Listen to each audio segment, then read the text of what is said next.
Jake Miller pulled his aging pickup truck into the parking lot of a busy hardware store on the outskirts of Nashville, Tennessee, after finishing a long shift as a construction supervisor. He had stopped to buy supplies for a small home repair project. Sitting beside him was his 8-year-old son, Ben, who happily chatted about his day at school while holding a notebook filled with drawings of houses he dreamed of building one day. Since losing his wife 5 years earlier, Jake had devoted every part of his life to raising Ben with love, honesty, and strong values. Life was never easy, but he believed that teaching his son kindness and hard work was more important than giving him a life filled with luxury.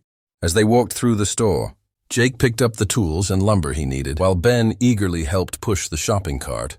When they reached the parking lot, Jake noticed an elderly man struggling to lift several long wooden boards into the bed of an old pickup truck.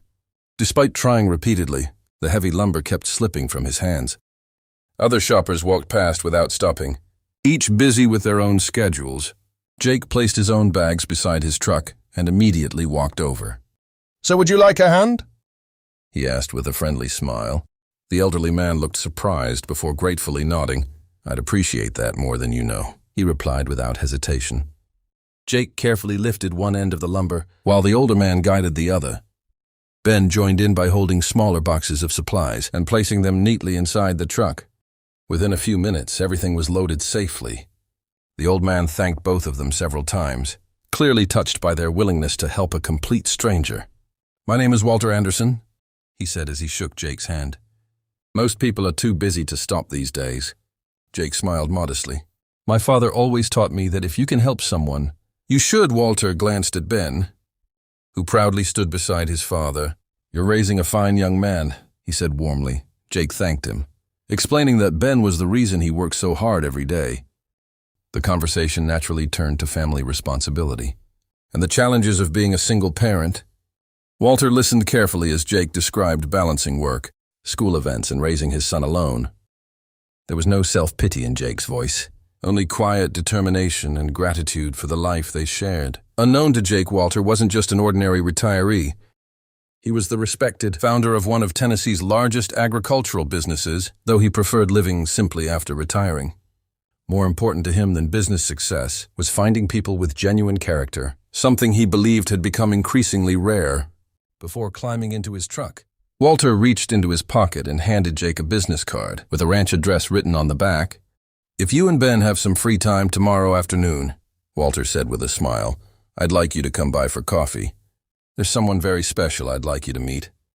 Jake accepted the invitation politely, having no idea that his small act of kindness was about to open the door to a life-changing opportunity for both himself and his son. The following afternoon, Jake Miller and his son Ben drove through the rolling hills outside Nashville until they reached the address Walter Anderson had written on the back of his business card. They were surprised to find a beautiful ranch stretching across hundreds of acres, complete with white fences, grazing horses, and a large stone farmhouse overlooking the countryside.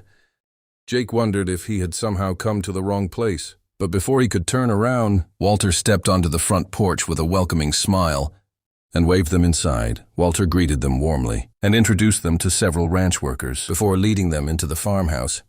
As they sat down for coffee and homemade pie, another vehicle pulled into the driveway. Moments later, a confident woman in her mid-30s entered the room.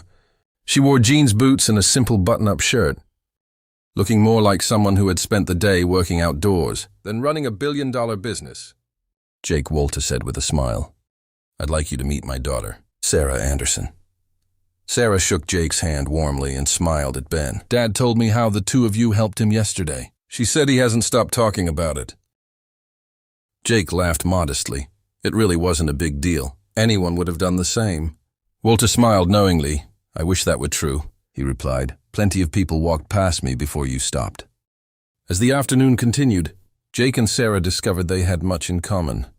Sarah had inherited the family ranch and expanded it into one of the largest agricultural companies in the country, yet she valued honesty, family, and hard work more than wealth.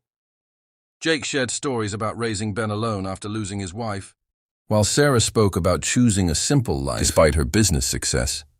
Ben quickly became comfortable around both Walter and Sarah, laughing as Walter showed him the horses and taught him how to feed them. Before dinner, Walter gathered everyone on the porch overlooking the ranch. "I invited you here for a reason," He said success can build a business, but character builds a family. Yesterday, you helped an old man without asking who he was or what he owned. That's the kind of person I've always hoped my daughter would meet. Jake felt humbled by the unexpected compliment. Sarah smiled, clearly appreciating her father's words. Over the following months, Jake and Sarah continued spending time together. Their friendship grew naturally through shared values, long conversations, and a mutual love for family. Ben came to admire Sarah as someone who encouraged his dreams and treated him with genuine kindness. Eventually, friendship turned into love, creating a happy future neither Jake nor Sarah had expected.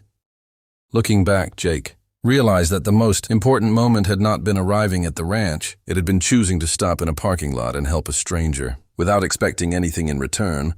That single act of kindness became the beginning of a new chapter, filled with love, hope, and family.